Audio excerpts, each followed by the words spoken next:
कभी सोचा है कि अगर किसी के पास 10 लाख का हेल्थ इंश्योरेंस है तो क्या कंपनी उसके अकाउंट में डायरेक्ट 10 लाख रुपए ट्रांसफर कर देगी, या फिर जब भी वो हॉस्पिटल में जाएगा तो उसका जो भी बिल होगा कंपनी हर बार उसको भर देगी। सच बताऊं तो यहीं पे सबसे पहला कंफ्यूजन शुरू हो जाता है और इसी कंफ्यूजन के वजह से पॉलिसी लेने के बाद भी बहुत सारे लोग इसका सही यूज नहीं कर पाते हैं। पिछले एपिसोड में हमने समझा था कि हेल्थ इंश्योरेंस का काम ट्रीटमेंट करवाना नहीं है, बल्कि मेडिकल इमरजेंसी को फाइनेंशियल इमरजेंसी बनने से रोकना है।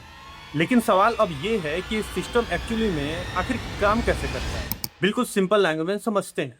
मान लीजिए आपने 10 लाख का हेल्थ इंश्योरेंस बाई किया। इसका मतलब ये बिल्कुल भी नहीं है कि आपके अकाउंट में 10 लाख रुपए रखे हुए हैं। इसका मतलब सिर्फ इतना है कि अगर पॉलिसी की टर्म्स और कंडीशन के अंदर कोई कवर हॉस्पिटलाइजेशन होती है तो कंपनी एलिजिबल मेडिकल एक्सपेंस को पॉलिसी के रूल्स के हिसाब से पे करने में मदद करती है। अब मान लीजिए किसी कारणवश आपको हॉस्पिटल में एडमिट होना पड़ा, ठीक है। आपका बिल आ गया 3 लाख का। अगर ट्रीटमेंट पॉलिसी के अंदर कवर्ड है तो क्लेम अप्रूव हो जाएगा और आपका वो बिल सेटल्ड हो जाएगा। यानी वो 3 लाख का बिल आपको कंपनी पे करेगी, आपको एक भी रुपए वहां पे नहीं करने।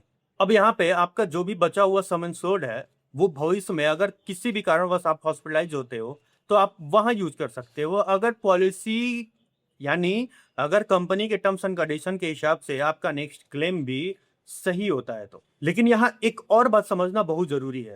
हेल्थ इंश्योरेंस सिर्फ इस बात पे डिपेंड नहीं करता कि आपका बिल कितना है, जहाँ ये भी देखा जाता है कि वो ट्रीटमेंट पॉलिसी के अंडर कवर्ड है या नहीं, वेटिंग पीरियड कंप्लीट हुआ है या नहीं हुआ है, और पॉलिसी की बाकी जो भी कंडीशन है वो फुलफिल हो रही है या फिर नहीं हो रही। इसीलिए मैं हमेशा कहता हूं कि सिर्फ पॉलिसी लेना काफी नहीं है, उसके जो भी टर्म्स एंड कंडीशन होते हैं उसको समझना बहुत जरूरी है, क्योंकि वो काफी इंपॉर्टेंट होते हैं आपका जब भी क्लेम का टाइम आता है। अब यहाँ कई बार लोगों के मन में ये सवाल भी आता है कि हॉस्पिटल का जो भी बिल होता है आखिर कंपनी के पास पहुंचता कैसे। यहीं पे आपका दो टर्म आता है, एक कैशलेस और दूसरा रिम्बर्समेंट।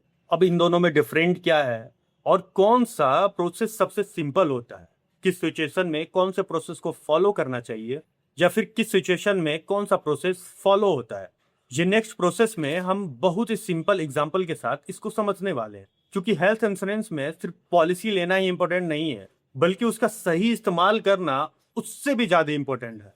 इसलिए हेल्थ इंश्योरेंस लेने से पहले उसका प्रॉपर डिटेल आपके पास होना चाहिए, चाहे आप जहां से भी पॉलिसी बाई कर रहे हैं। सिर्फ कम पैसे की पॉलिसी नहीं, बल्कि सही नॉलेज होनी जरूरी।